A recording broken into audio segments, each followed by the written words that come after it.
What is going on, guys? This is Bradley alongside Zach, and you're listening to the Charm City Sideline podcast. This evening, we will be doing a Week 14 preview of the Steelers and the Ravens divisional clash matchup. We are joined by my friend Henry, who has joined us for every Steelers preview since starting the pod. Always love having Henry on. How are you doing, Henry? I'm doing well. Glad that you guys are able to have me back on. Excited to do this again. It's definitely an interesting feeling going into this game for what the stakes are and the history of the rivalry, but excited for it nonetheless. Yeah, man. Anyone who's here, hit the subscribe button. I think we're at 896, so help us get to 900. And like the video if you haven't already. What's up, the plug? And yeah, let's get right into it. So both teams are 6-6. Both teams have not had the year. Well, I don't know about the Steelers, but the Ravens definitely haven't had the year they were expecting. I'd say the Steelers, at least after starting, 4-2? 4-1. 4-1. Yes.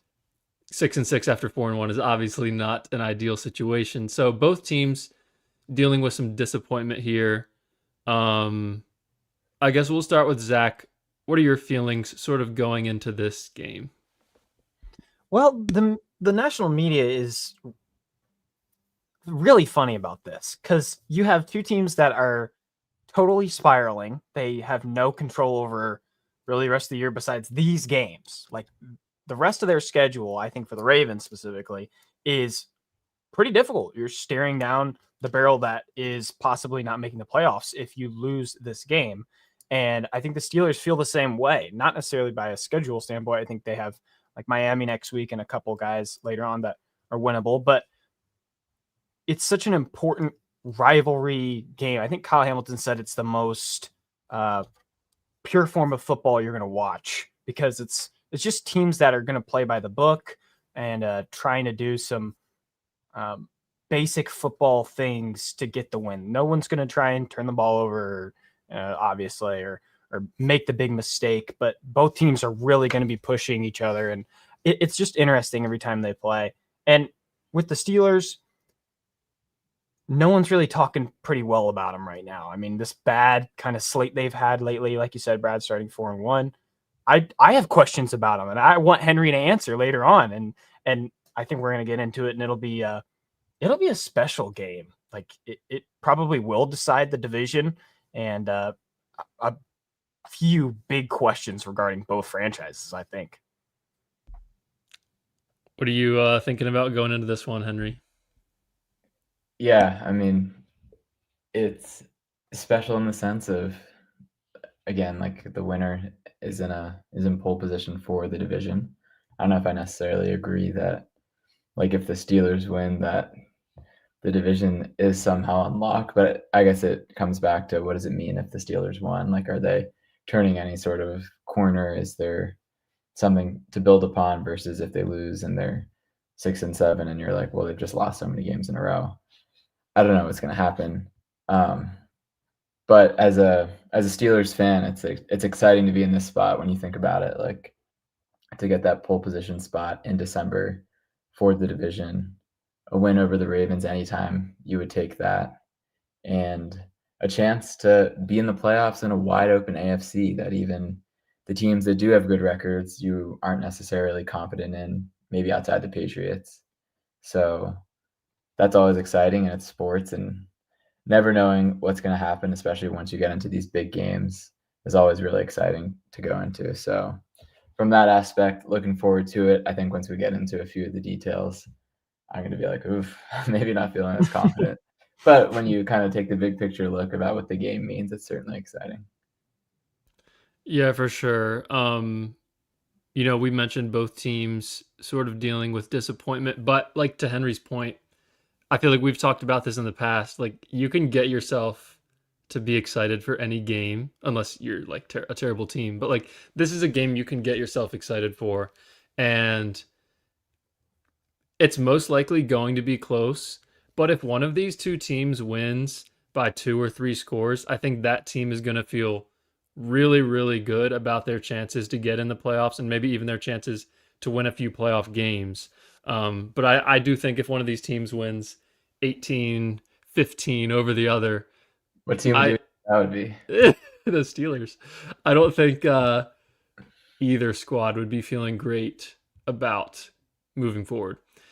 Matchup history, obviously, a lot of times these two teams have faced off. The Steelers lead the series 36-27.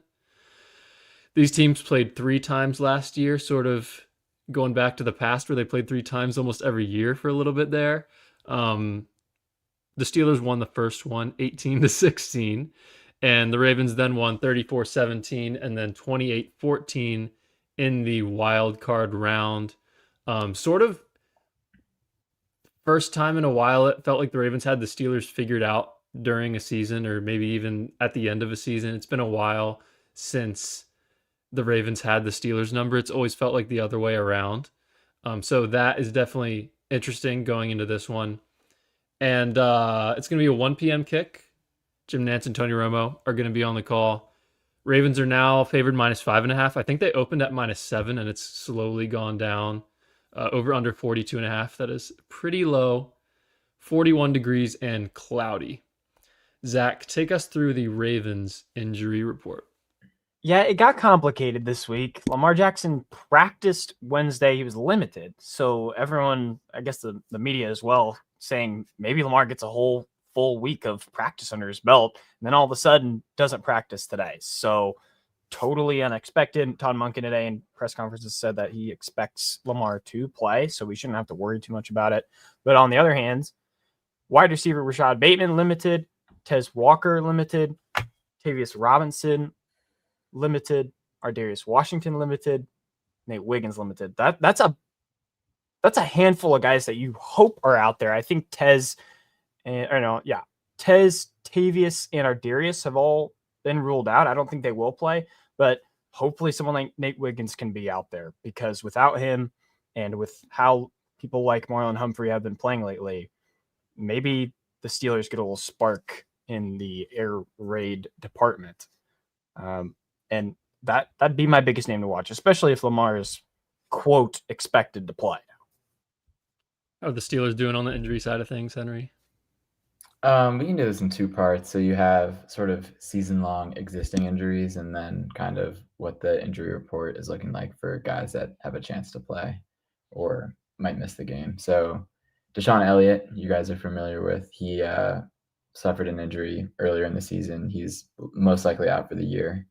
So that's a pretty big blow in the Steelers secondary, especially with the safety spot and having traded away Minkah Fitzpatrick in the offseason.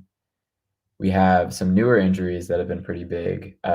Broderick Jones, left tackle for the Steelers. He's out. He's going to be missing a chunk of games.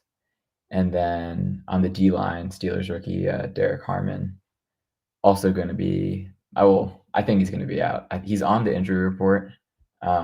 It seems like he's going to be out for at least a few weeks, but he hasn't practiced this week. So that's pretty big, especially for what the Steelers drafted him to be. They really need some help in the trenches, especially after that playoff game against you guys last year where they got gashed on the ground and it felt like they didn't have an answer. So you draft Harmon to plug up that spot. He gets injured in the preseason, misses the first few games of the regular season. It's like, whoa, this looks like the exact same Steelers defense that we saw that was having a lot of trouble. Then they slide him in. Defense is looking a little better, especially against the run. They didn't have him last week. Steelers give up a franchise record 51 rush attempts, 250 yards on the ground. Weren't able to get off the field, especially in the second half. So that's a little worrying there. And then Aaron Rodgers, he's probably going to have the brace on his non-throwing left hand or arm again. He really treacherous start for the Steelers second half. He got this brutal hit, sack fumble, return for touchdown by the Bills. Mm-hmm. He had a bloody nose. There's the meme going around saying he looks like he belongs in Home Alone. Yeah. But the mobility already limited with where he is in his career. Having the arm there definitely doesn't help with any sort of playmaking after the play breaks down. But once you get into the injury report beyond that, Patrick Queen had gotten injured last week. He's was limited today. We had a few guys, Joey Porter Jr. and Kyle Duggar, in the secondary who were not on the injury report yesterday, but popped up today. So that's not great. Calvin Anderson, the Steelers swing offensive tackle, they run those jumbo sets and whatnot. He's that extra offensive lineman they bring in. He pops up on the injury report this week. He was limited yesterday, didn't practice today. So that's something to monitor with how the Steelers' real key to success is running the ball on offense. So I think those are the main things. So sounds like both teams are dealing with a few things. But Steelers Ravens still. Yeah, for sure. And it's funny because even if I think Lamar's going to play, especially because of what Monken said today, but even if Lamar doesn't play, it feels like the game would be close no matter what, whether he plays or he doesn't. Same thing with Aaron Rodgers versus Mason Rudolph playing quarterback for the Steelers. Just something that always happens when the Ravens and Steelers are playing each other. Before we get into the meat and potatoes of this podcast, guys, if anyone's listening right now, feel free to hit the like button. Also hit the subscribe button. Help us get to 900 subs. And now we will get into the Ravens offense versus the Steelers defense. That's the side of the ball that we will start on. I will kick it off here by talking about Lamar and his struggles as of late. Zach and I had Chase on 2 days ago, and he talked about, how important it is for the Ravens to establish the run in this game. And part of that is because of the struggles of Lamar recently.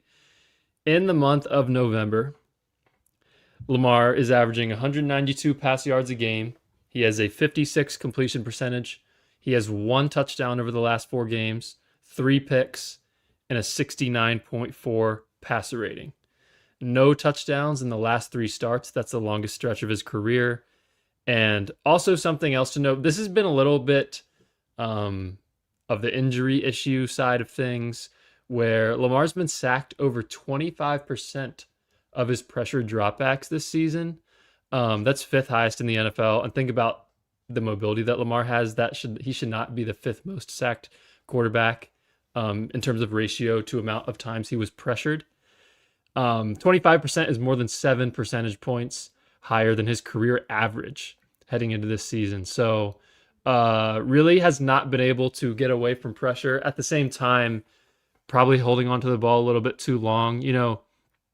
I think something that Lamar's dealing with right now, and especially in the past couple weeks where he looked even gimpier than he did on Thursday, is he maybe thinks he can get away, thinks he can make someone miss, and he doesn't, and takes a 12-yard sack where if he was fully healthy, he would be able to. So all those things sort of factor into why it's important that the Ravens need to get the run game going early and often in this one. So I think that is the most important thing for the Ravens offense. I guess, Henry, we'll kick it to you. What thoughts do you have on this side of the ball? So I touched on it with the injury report, but not having Derek Harmon out there most likely presents a pretty big challenge in the run game. And when you're going up against the Ravens, especially given what happened the last time we played them, that seems like it could be a pretty big issue. Cam Hayward, he's solid. I mean, he's got the headline last week with him was his beef with Josh Allen there. And he's fine. I don't think I have any huge concerns with him, but he can't do it alone. Keanu Benton is someone that I think people on Twitter at least say, who watch the film a lot closer than I do, that against the pass, I think he's a little stronger than he is against the run. So not having Harmon in there presents a pretty big challenge there. One of the other headlines coming out of last week's game was that the Bills ran the same play 20 plus times against the Steelers and they couldn't figure out a way to stop it. So it's obviously concerning when you're going up against Derrick Henry, and whether that's going to be Lamar Jackson or Tyler Huntley. Certainly need to be in position to stop plays and get off the field. Steelers have really struggled to get off the field. They lead the league in defensive snaps this year. It's apparent through a few things, like their struggles on 3rd and long, and they don't get any help from their offense. So the offense on the other side of the coin has run the fewest plays in the league. So this is a veteran group that's already going through some injuries. They've gone through some retooling, like moving Ramsey to safety, bringing in Kyle Duggar, Asante Samuel activated. They cut Darius Slay. That was part of their offseason addition. So there's been a lot of retooling, and there's hope maybe that once that finally gels, a few things can improve, but the lack of complementary football for a veteran group on defense has definitely been apparent. And then, you're looking for splash plays, right? When the Steelers have beaten the Ravens, especially recently, it's going to be that 18-16 game. A lot of times you come out of that thinking, like, man, I felt like the Ravens really had it, felt like they should have won, but they turned the ball over 4 times and they lost by 2. So that turnover battle is going to be huge. And even when the Steelers have had the splash plays, it hasn't necessarily resulted in winning a game. So when they played the Bears, TJ Watt sacks Caleb Williams in the end zone. We recover a fumble. They force another fumble in the first half. You end up losing a close game on the road there. Last week, Steelers got an interception on the first drive. They force a fumble later in the first half. They're only up 7-3 at halftime, and they lose pretty handily in the second half, and the wheels sort of fall off.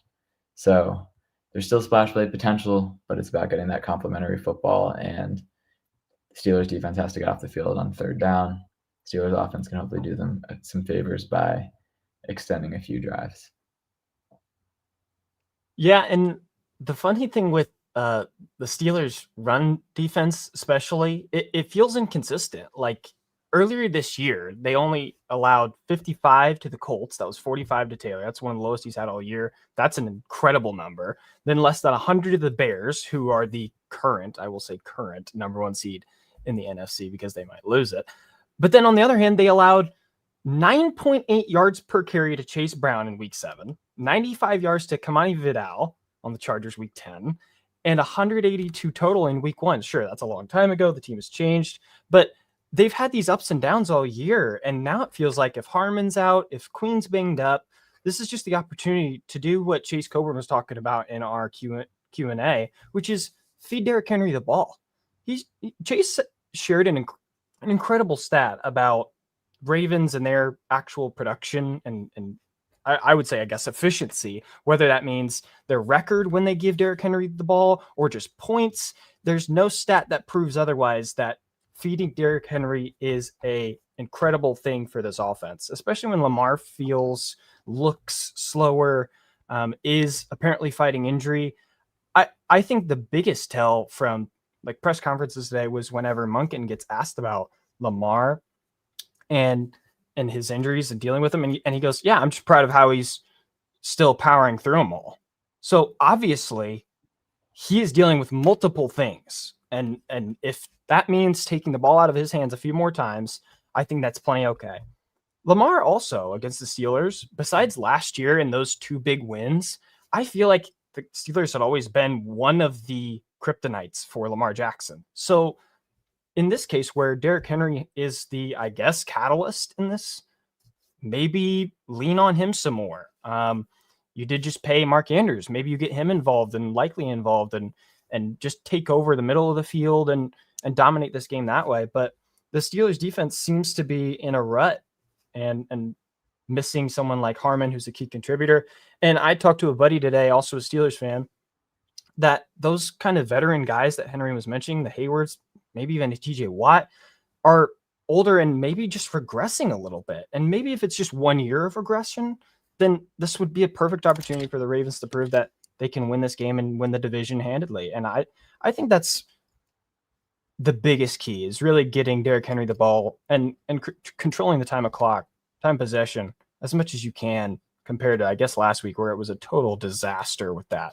So hopefully we get that back on track. I think even High Frequency said in the chat, something about a wide receiver 1.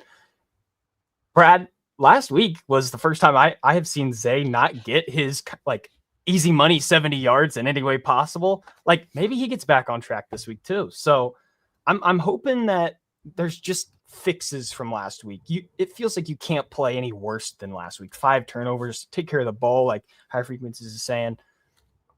And hopefully the offense just starts to look like the same color they used to be, even 3 or 4 weeks ago. We need to see some improvement. Yeah.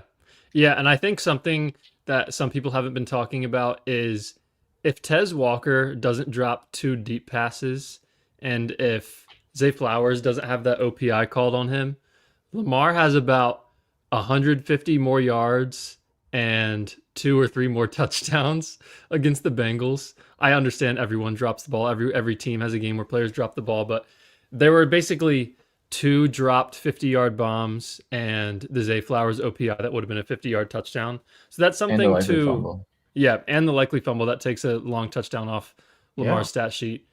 So that's something to think about as well. But still, the efficiency wasn't there, even if they had those explosive plays and they would have counted. I would love for them to be able to lean on Derrick Henry and also Keaton Mitchell in this one. It'll be interesting to see how the Steelers play it. Last year in the wild card, it was very interesting where they just let Lamar run every single play, like the Ravens' first couple drives, and he just had 12-yard run after 12-yard run, keeping zone reads, and he got exhausted. But it worked, and they scored a couple touchdowns doing it. So I am curious to see what the Steelers do strategy-wise on the defensive side of the ball against the run, especially knowing that Lamar Jackson, he did take a couple zone reads last week and looked a lot better running the ball, but they still, he's not practicing on Thursday. They know he's banged up.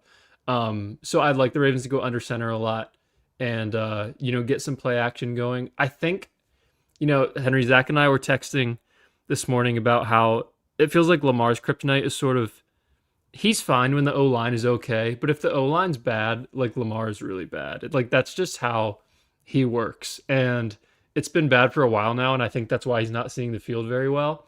And if they can get, if just on the first drive of the game, if Derrick Henry can have 4 carries for 35 yards or something like that, I think they'd be in a great spot because then you're running play action and there's going to be tight ends wide open all over the field. But in terms of how the Steelers play it, Derrick Henry just has 3.7 yards per carry against stacks boxes this year. That's when there's 8 or more defenders in the box. And when there's 7 or fewer defenders in the box this year, he's averaging 5.4 yards a carry. So I'll be interested to see how the Steelers play that. And also, I know I've talked to Henry about this in the past, that 18-16 loss last year. Henry and I had a fun debate, if they gave the ball to Derrick Henry every single play, would they have won that game? And it's maybe they would have. And obviously you would never do that, but it's crazy to think just don't turn the ball over. Don't turn the ball over 5 times. In the week 11 loss last year, Henry had 13 carries for 65 yards. And in the week 16 win and the wild card win, 50 carries, 348 yards and 2 touchdowns. So we'll see if they commit to that. Obviously hope they do. If it doesn't work early, hope they continue trying because it eventually pops. What else do you guys have on the side? Yeah. A few things there. Last year, the week 11 game, I believe we looked at it afterwards and it was you got to remember Derrick Henry fumbled on the first drive. And that was big. And I think that even happened after a longer run got called back on a holding. And then we went back and looked at a few of the other drives and how many of those were derailed by some sort of offensive penalty, whether that was a false start, an offensive holding, which are drive killers. And it was okay, Derrick Henry wasn't on the field the whole time, but it seemed like the drives were getting thrown off by these 1st and 15, 2nd and 15, 3rd and long scenarios where it didn't make sense for the ball to be going to Derrick Henry there. And then in terms of the Steelers' ability to stop it, you mentioned the almost Jekyll and Hyde nature of shutting down some impressive running attacks and then not on other cases. Week 1, Derek Harmon wasn't playing. Steelers defense gets ran all over. Last week, Derek Harmon not playing. Steelers defense gets ran all over. Play the Bears and the Colts. Derek Harmon's playing, and they're able to shut it down. I think it does make that big of a difference. When you look at the Bears, Caleb Williams had his way in the pass game, so maybe they weren't running the ball with this great efficiency. they were picking up a lot of yardage through their passing attack. Not necessarily maybe like completion percentage efficiency wasn't there for Caleb Williams, but they were having a lot of success in that department. So that's maybe a more pessimistic way to look at it, but the Steelers do need to get the Ravens into third and long to get Derrick Henry off the field. And then when those third and longs come, they just have to get off the field, and they have to avoid getting into these fourth and short scenarios. That's been one thing that's been interesting around the league to follow, that like it's not enough to stop teams on third down now or to just get them short of the sticks. For like 3rd and 12, they get an 11-yard play, and it's like, we stopped them. Not because every team's going for it now. And the Ravens are going to play aggressive. Even the Steelers have begun playing like a little more aggressive than they had in the past. So that's just something when you have Derrick Henry, when you're going against that, like it's not enough to get to 4th and 1. You really got to take advantage in those longer down and distances. I like that. The last thing I could say about this is that I think it starts with this offense when I say this quote. So please bear with me here. Dan Orlovsky today on Get Up said that if the Ravens lose this game, they're the most disappointing team in the NFL. I think that absolutely locks in that statement if the Ravens go out there and put up a stinker again. Like, we're starting to see the Ravens' true colors this late in the season. You don't see a team like go up and down or down and up like this, inconsistent all year. And so I'm hoping that we at least put up a performance that looks like the pre-Lamar injury kind of status. I mean, Henry, I'm glad you mentioned what that Derek Harmon kind of in and out situation with how they're struggling with the run game. So hopefully the Ravens get lucky in this one and can carry that into future weeks. So I would say that the Ravens are going to bank on the running attack a lot more than we're expecting. Last week too, Derrick Henry had 10 attempts, 60 yards, and one catch for 40 yards, and we decided to get away from it. Like, in all of those turnovers, none of them were Derrick Henry, and we were harping on him at the beginning of the year. It's just totally insane to think about how the Ravens have been handling offense, and hopefully, I keep saying it, but it gets adjusted and corrected this week. Yeah. We mentioned last week how it feels like if the Ravens aren't going to have a big game on the offensive side of the ball against the Bengals, then they're never going to. And they obviously played terrible. I think, you got to give them one more chance. Mini bye, Derek Harmon out, Queen banged up, might not play. Even if he plays, he's going to be banged up. So, I think this is really the last chance. Like, if the Ravens put up 13 points and lose, like, their offense is not going to get it together until next season. I would say anything under 20 points. Like, yeah, well, I do think, like, if the Ravens win like 17-10, I could see a spot where they're like, ugh. I could see a spot where they're fine. One more thing on the defensive side I wanted to mention. Nick Herbig, this could just be me forgetting something. I can't remember off the top of my head like a signature Steelers-Ravens Nick Herbig moment. I'm sure I'm missing something, but he is a playmaker. He's not TJ Watt. He's not Alex Highsmith. He's 3rd on the depth chart, but a lot of statistics would say he's the Steelers' best pass rusher. He has a nose for the football. He's always getting pressure, always close to making splash plays if he's not the one specifically making them. Steelers need some splash plays on defense to hang around here. Look for him. And then on the TJ Watt regression, he doesn't have the sack numbers that he's had in previous years. But I saw a tweet today about defensive individual EPA, and he was 2nd in the league because of those splash plays. He had an interception that was really good against Carson Wentz in their Dublin game. He had that sack fumble in the end zone that the Steelers recovered for a touchdown. He is one of these defensive players that he makes these game-changing turnovers that almost no player in the league can replicate. Mm-hmm. And it's like, okay, teams are running to his side and it looks bad. He doesn't get a ton of other tackles. He doesn't have the sack numbers, but these splash plays are why he's continually one of the best players in the league. And he does it at a rate that almost no player in the league does. So a hopeful Steelers fan could be looking for Watt and Herbig to put their stamp on this game.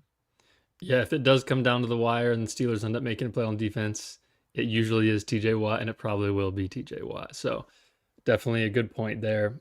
Flipping to the other side of the ball, Steelers offense versus Ravens defense. We'll kick it to you, Zach, first. When this Ravens defense is facing off against Aaron Rodgers, what's something you're looking at?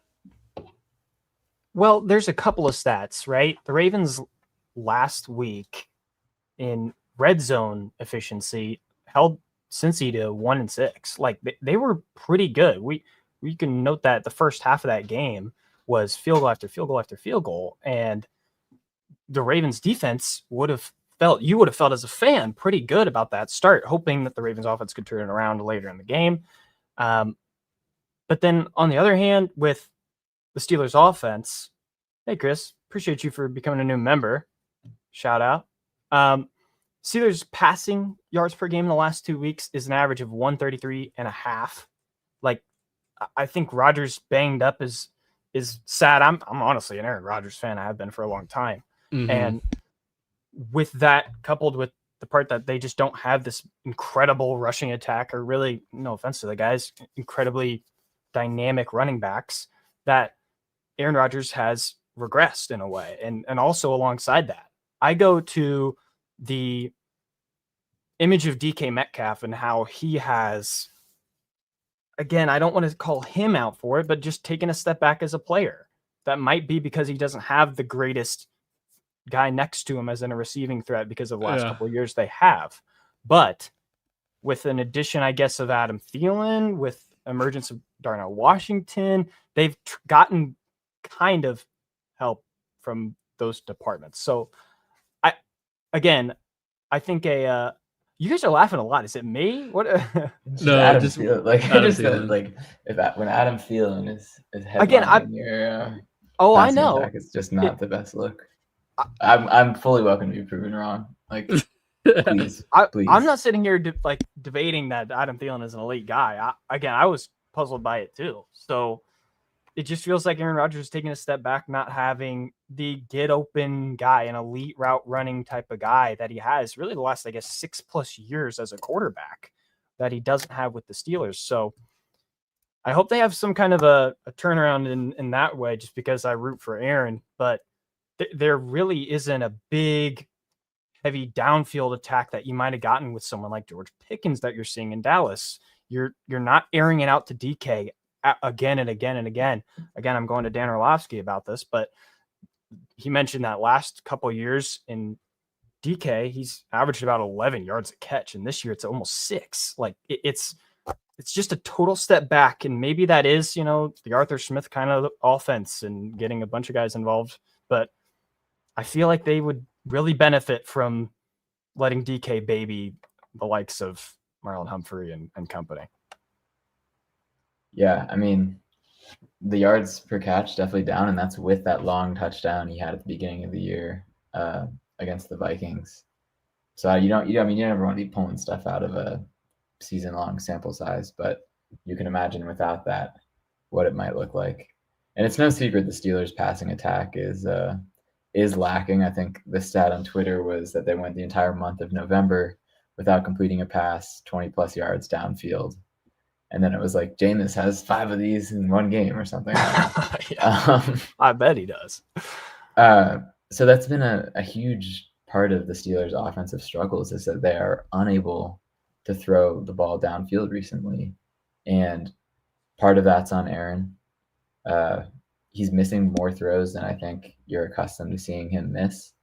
And then the frustrating part of that is that when you looked at the Steelers receiving core coming into the year, it was DK, and then it was Calvin Austin, and it was, you're going to hope Roman Wilson was going to step up. Yeah. Ben Skoranek. And it's like, okay, on paper, this does not profile as good as some of these other receiving cores around the league. And it's the second straight year that they're dealing with the problem.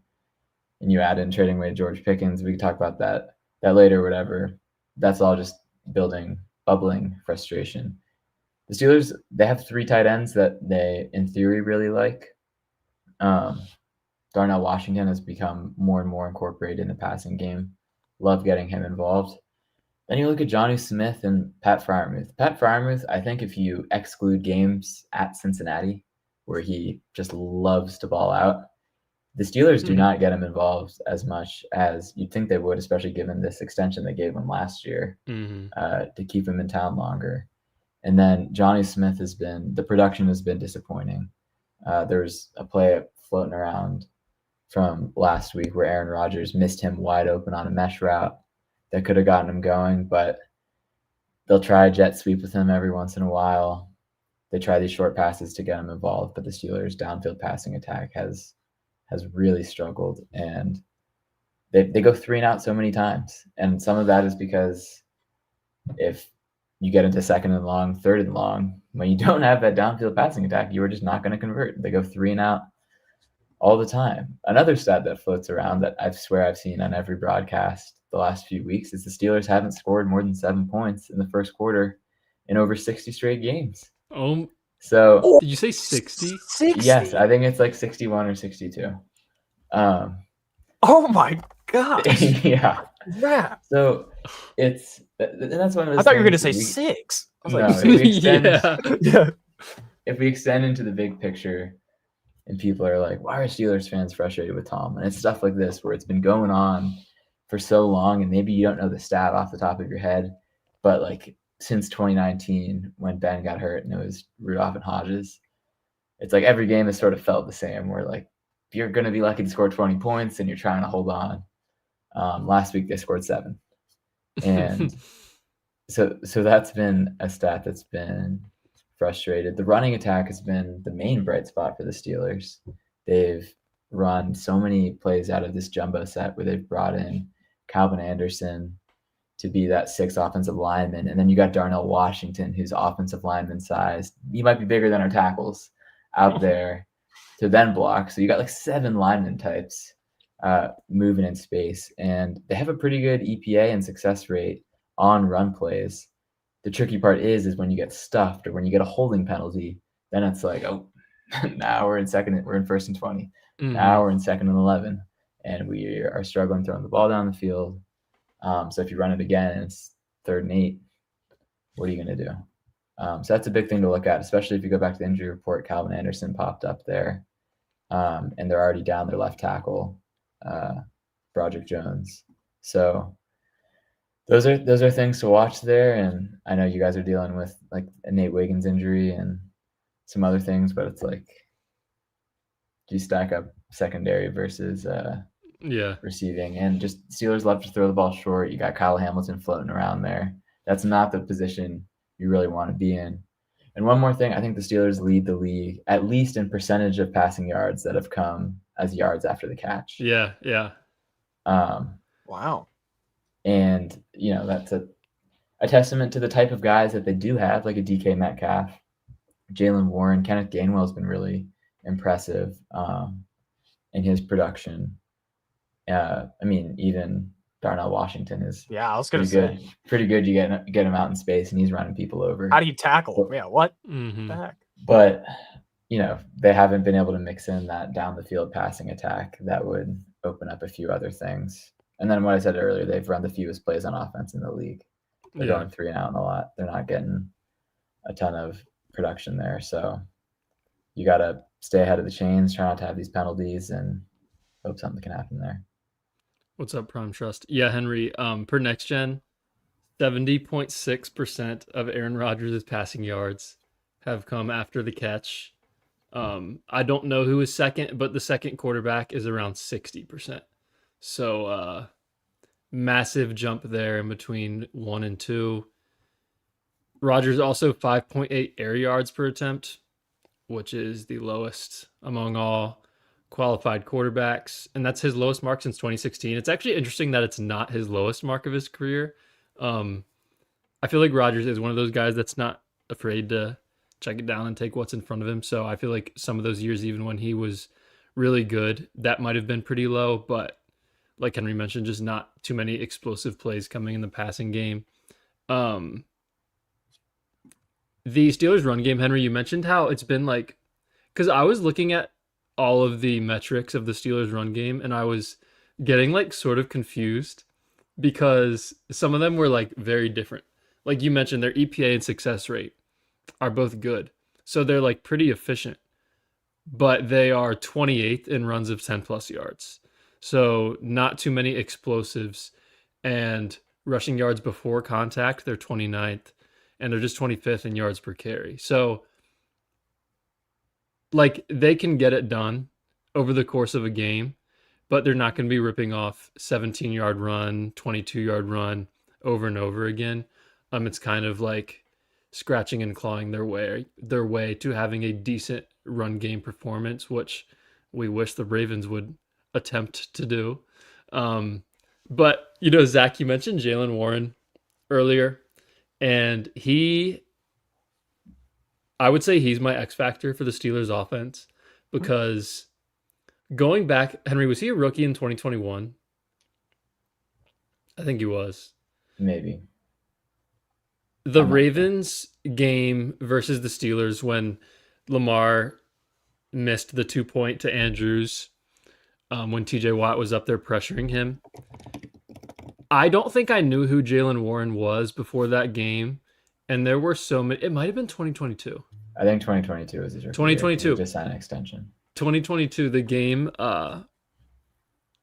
where the Steelers had to win to get in the playoffs. Jaylen Warren so many times is just catching a dump off pass and like bouncing off Ravens defenders like a bowling ball. And I was like, I remember that. Who is this guy? And ever since then, he has really annoyed me when the Ravens play him. And to the point of Rodgers 70% of his yards coming after the catch. Henry mentioned that's why. And also DK can do it as well. Henry mentioned the long play against the Vikings in Ireland. The Ravens, I feel like, always sort of struggle to bring guys down after the catch. Alohi Gilman has been awesome for the Ravens this year in terms of filling in a spot that they desperately needed, but he's really struggled with bringing a guy down in open space. So look out for that if he's maybe near Warren in the flat or near DK Metcalf in open space. Wiggins, for how small he is, does make pretty good tackles. He kind of has the method of, hang on and just don't let go, and you get trucked, but you bring him down. Wiggins does a good job at that. So if he doesn't play, that could be another guy that's sort of missing on this defense that makes strong tackles. So that's something I'm looking for as well. And it's difficult to talk about the Ravens pass rush in this one because I do think Rodgers is really up there in terms of time to throw. He gets the ball out pretty quick. So, obviously you'd like the Ravens to get pressure, but I think the Steelers get the ball out pretty fast anyway. So, blitzing 6, blitzing 7, blitzing 8 guys, I don't know how much of a difference that's going to make. Maybe on a 3rd and long, you can definitely do that. But I would almost prefer to keep the Steelers offense how it is, the short yards, Aaron Rodgers not throwing down the field, and keep them in front of you. And eventually they're going to have a 2nd and 12 and they're going to punt. Like that's sort of how I feel that you should attack this offense. Yeah, you saying scratch and claw is very much how the offense feels, is that they're just maybe picking up 5, 6, 5, and it's like, 3 good run plays in a row. Then you get tackled behind the line of scrimmage on that 4th run play, and then you have to pass twice, and it's like, whoa, we were running the ball so well. What happened? We had 3 good runs and 1 bad run. Well, you were going to be in 2nd and 11, and then you probably had to pass.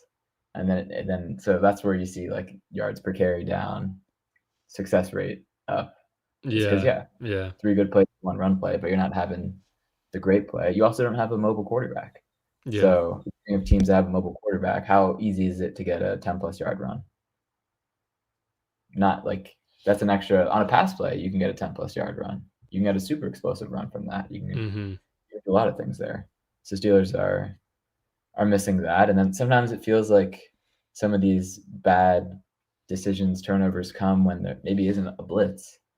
Maybe it's holding the ball, no one's open downfield because the receiving core isn't quite where you want it to be, and then Rodgers is holding on to it, trying to do something. Someone comes up and pops, and we've seen that a few times. So for the Steelers, it's going to be like, can you get a explosive play? Can you stack a few on top of each other to get into field goal range at least? Field position, what can you do there? Steelers punter has struggled recently, where we have not been winning the field position battle, or have been kicking ourselves out of that. And can we not allow a defensive touchdown? Like, that's the last thing. That's the last thing we need to do. Steelers started the second half. They're up 7-3 against the Bills. First play of the second half. Rodgers gets hit, fumbles, return for touchdown. Mason Rudolph had to come in. A few plays later, he threw an interception. Bills came down and scored a touchdown. And it was like, whoa, we were just up 7-3 with the ball. Yeah. And 3 game minutes later, you're down 16-7. So can you minimize mistakes? Can you rip off a few explosives? Roman Wilson has looked promising, but it hasn't really materialized anything. I watched that Steelers-Packers game with Brad. That was on Sunday night about a month ago. And he had a big play, and then the offense stalled out and kicked a field goal. Yeah. And then Rodgers missed DK open for a touchdown. That was a misconnection there. Just like a lot of misconnections and a lot of like maybe poor body language after a lot of throws. So that's the pessimistic offensive view there. But they have like people that can make plays. Like Pat Freiermuth can make plays. Johnny Smith can make plays. Darnell Washington can make plays. Jalen Warren, Kenneth Gainwell.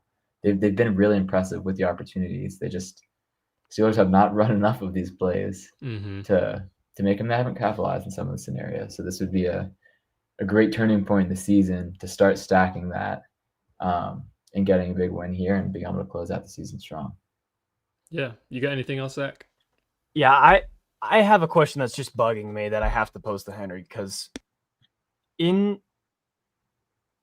really, I guess, the media, fans especially, this is the most I've ever heard the Steelers fan base ask that Mike Tomlin maybe isn't the answer. Like, I heard, what was it, Big Ben? Who was it? James Harrison? One of them talking about how he'd be a good fit for Penn State. Like, I am just totally blown away with this conversation being so loud, so much louder than it usually has been. In my opinion, I've always thought that maybe at some point the camel will, its back will break from this kind of 9-8 consistency, and you just want to move on, and you'd rather be really bad or a chance at being really good. So what's the difference between the last couple of years and this year? Like, this year, it feels like the roster just isn't capable, like, of making the playoff push. And that's, again, no disrespect, but it is in the best case with Mike Tomlin and in his hands to at least make the team capable of making the playoffs. If it was some other random coach that came in here right now, this is not a great roster. So if they were to just put together the season from the very beginning, I don't think they're anywhere near this position where we're talking about a Week 14 game maybe deciding the division. So what would you chalk it all up to with this discourse of finally discussing if Mike Tomlin is the guy or not? Yeah, definitely has picked up in the national media discourse, extending beyond just what I see on Twitter with these same Steelers fans that are fed up with Mike Tomlin. Historically, I've been a Mike Tomlin defender, and then I can preface whatever I'm about to say with that. Like, I'm not an analyst. I know next to nothing about like actual football, and I'm obviously not in the building. I don't know how anything works. But the Steelers are 6-11 in their last 17 games, including the postseason game. So that's a full season's worth of games that the Steelers are not 9-8. They're not 10-7. They're 6-11. Wow. They lost the last 5 games of their season last year. They were 10-3.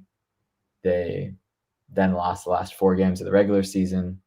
And you remember, like Brad said this earlier, it felt like, oh, the Ravens have figured out the Steelers. That seems like it reflects on the coaching if you're being figured out. And then you saw that in the playoff game where they got just steamrolled. They didn't have an answer.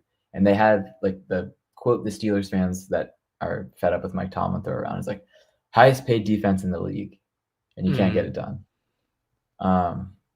And that's where you see frustration building. Renegade was booed for the first time, I think, ever last week. And yeah, it feels just similar to what it was like last year. And some of that is because when Mike Tomlin's a defensive coach and you're having so many coverage busts, like the Bears, it's like coverage busts. The Jets, when they were putting a bunch of points on them, there's a lot of miscommunication there. When you're seeing repetitive miscommunication, coverage bust, Bills allegedly running the same play 20 times in a row, that's where it's like, okay, fans think that defense is supposed to be your bread and butter and that you're supposed to be able to solve this, and you're not solving this. So that's where part of it comes from. Like the vibes are poor. You're making basic mistakes. I talked about the 60-plus game streak of not scoring 7+ points in the first quarter. Like since 2019, the Steelers just every game has felt like this scratch and claw, and now you're losing the fight. You're 6-11 in your last 17 games, and if it goes how Steelers fans think it's going to go the rest of the season, that number is going to be looking like maybe 7-15 or whatever that chalks up to be. And that is not like swimming, treading water. That's sinking. That's not where this team expects to be. And when you're seeing these issues on defense, that's where you see it. Another thing, the George Pickens deal of it, right? That has not helped at all. I think he's out receiving the entire Steelers wide receiving core this year by himself. Crap. He's making a ton of explosive plays. He's been one of the most fun players to watch in the league. And you contrast that with the 6 yards per catch or whatever it is that DK Metcalf or per route run or whatever that stat was that we're seeing from our top guy who we traded a 2nd-round pick for and then paid top 5 receiver money for, that we're not able to get that done. So Pickens and Tomlin had this, or Pickens and the Steelers, I guess they weren't seeing eye to eye. He showed up late, I think, to the game on Christmas against the Chiefs last year. But that felt like a move that Tomlin was like, okay, this is my guy I want to bring in because Pickens isn't working out. And DK, like Pickens always fighting guys on the Hail Mary against the Browns last year. DK ends up in a fight a lot of games. He's picking up a few penalties. He's gotten OPIs, but like some of these same things that we were dealing with George Pickens, we found ourselves dealing with DK Metcalf at the $30 million price tag, giving up the 2nd-round pick for. And that was one of the major offseason acquisitions, right? DK Metcalf, trading away George Pickens, bringing in Aaron Rodgers, bringing in Darius Slay, trading away Minkah Fitzpatrick, who allegedly was butting heads with Terrell Austin, the defensive coordinator, and bringing in Jalen Ramsey and Johnny Smith. These were the acquisitions that headlined your offseason. Mike Tomlin said this is going to be a historic defense. That's been true in the wrong direction for the Steelers. It has been historically bad. But these are things that it felt like Mike Tomlin was, from a fan's perspective, I don't know like how it goes on, but from a fan's perspective, it felt like this was Mike Tomlin's retooling of the team. Yeah. And you look at those names I just said have not panned out. The Steelers just cut Darius Slay. Yeah. He was supposed to be like a top corner that was said, oh, the Steelers are going to be able to run man coverage and line up with the Jamar Chase, T. Higgins. Jamar Chase and T. Higgins sent Jalen Ramsey back to play safety because that did not work at all. So the two people you brought in to be your 1A and 1B did not work out. Johnny Smith has not had – I mean, he was a Pro Bowl tight end last year, right? That has not turned out in his 1 year without Arthur Smith. Yeah. Like I mentioned earlier. So those have just all not panned out the way that the Steelers were hoping for. And it felt like that was the Mike Tomlin push. And now it doesn't look like we're going to get to that 9-8. And even before that, it was like people were sick of, we haven't won a playoff game since the 2016 season. Yeah. So, I know it feels not right to complain as a Ravens fan after everything Henry just said. But a point that I have thought of is like Tomlin took over the Steelers in 2007. John Harbaugh took over the Ravens in 2008. And I feel like it's time for both teams to move on. Like, I think that we are reaching, whether we actually are or whether we should be, I feel like we are reaching the end of this phase of the rivalry, I guess you could say. And I think it is time, I hope they don't, but I think it's time for the Steelers to go after a new young coach. And I think it's time, obviously, for the Ravens to go after a new young coach and, get these teams back to competing for Super Bowls every single year. I know the Ravens do. It's just been a down year this year. Um, but I think that these coaches have been with these teams for a very long time and haven't seen great success, either of them really, in over a decade now. And if you put John Harbaugh and Mike Tomlin on the Steelers and the Ravens, let's say 2015, and saw what they did from 2015 to 2025, they would have been fired a few years ago. But I think because of the success that they had early on in their careers in Pittsburgh and in Baltimore, that's why they still have the trust of their organization and their front office. Um, so I just feel like both these teams, I think the Steelers more so, but both these teams are should be a little bit more progressive than they are. And we'll see what happens this offseason.